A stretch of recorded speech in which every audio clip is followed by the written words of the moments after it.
بسم اللہ الرحمن الرحیم۔ السلام علیکم۔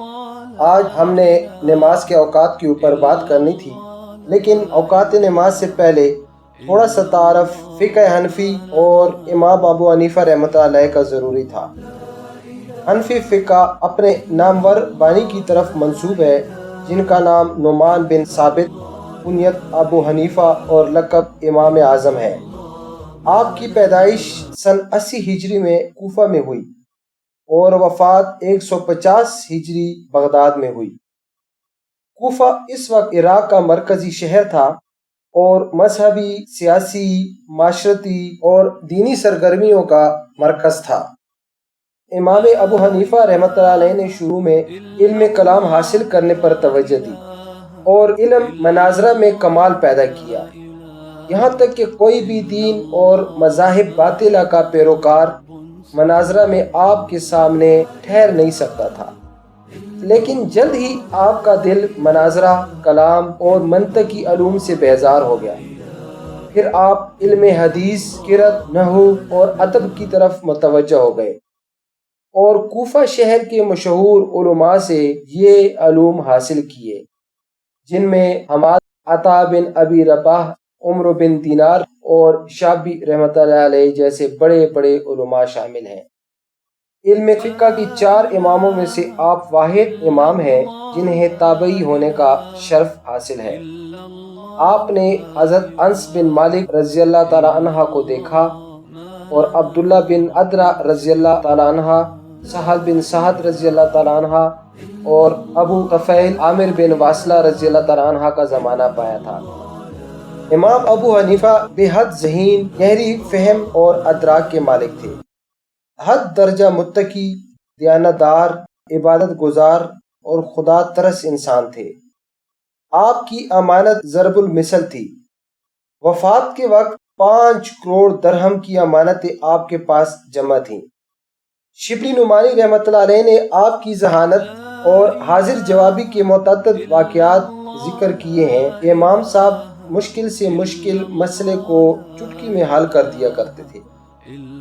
ایک مرتبہ آپ سے سوال کیا گیا کہ ایک شخص نے قسم اٹھائی ہے کہ وہ کوئی ایسی عبادت کرے گا جس میں اس وقت اس کے ساتھ اس عبادت میں کوئی شریک نہ ہوگا، اور اگر وہ ایسے نہ کرے تو اس کی بیوی کو طلاق ہوگی۔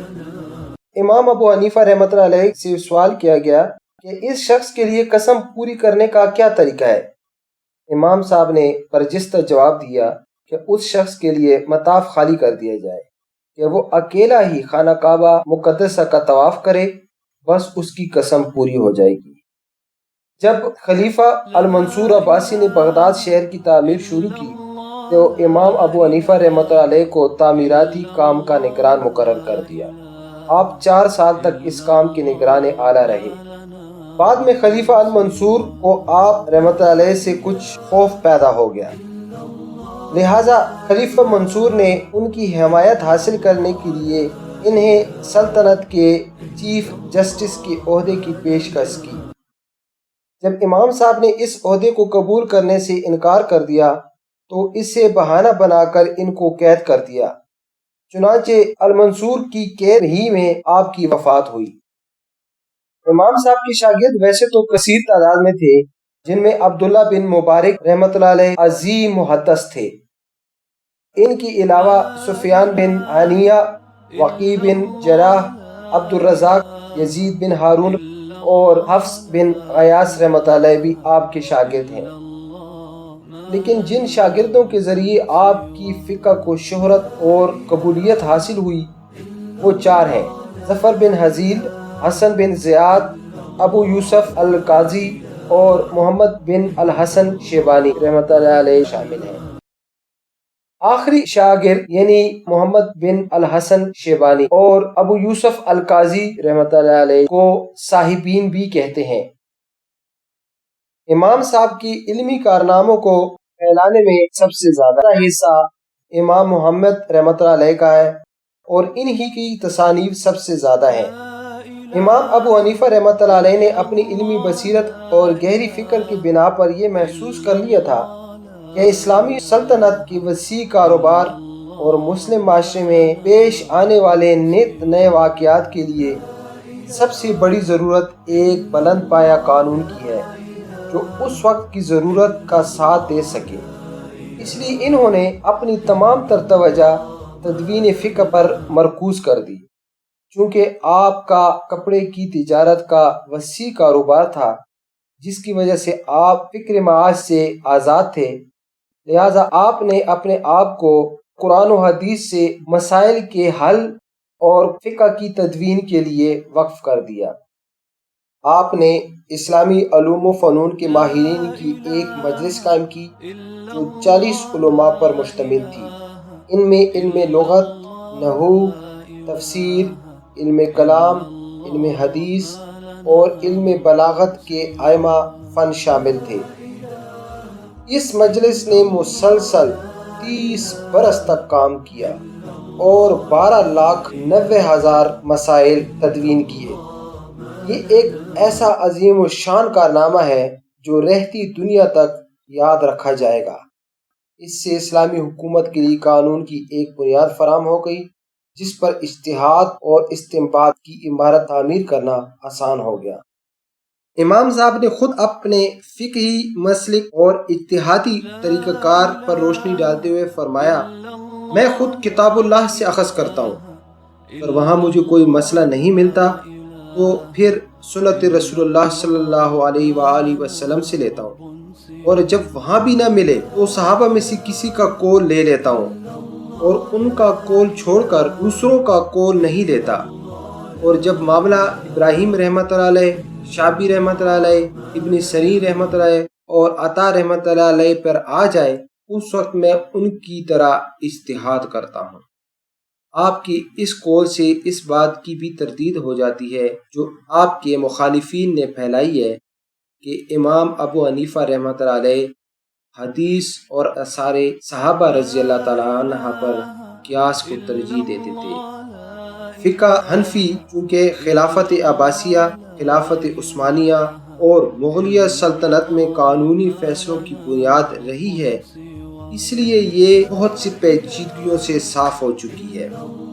انسانی فطرت اور عقل کے قریب تر ہونے کی وجہ سے اس پر عمل کرنا آسان ہے۔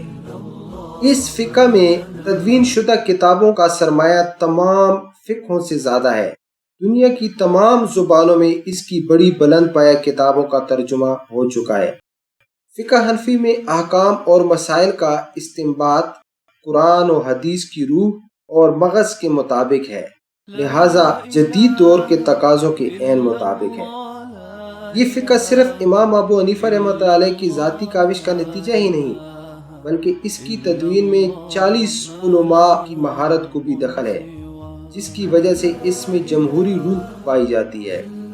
اس میں تعصب اور تنگ نظری کا دخل نہیں ہے۔ فقہ حنفی بڑی بڑی متمدن سلطنتوں کی عدالتی ضروریات کو پورا کرتی رہی ہے۔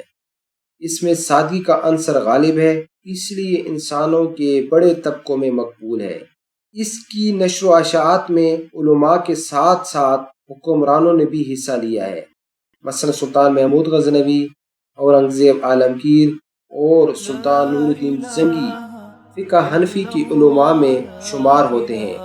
ان کے خلوص اور نیک نیتی کو اس کے پھیلانے میں بڑا دخل ہے۔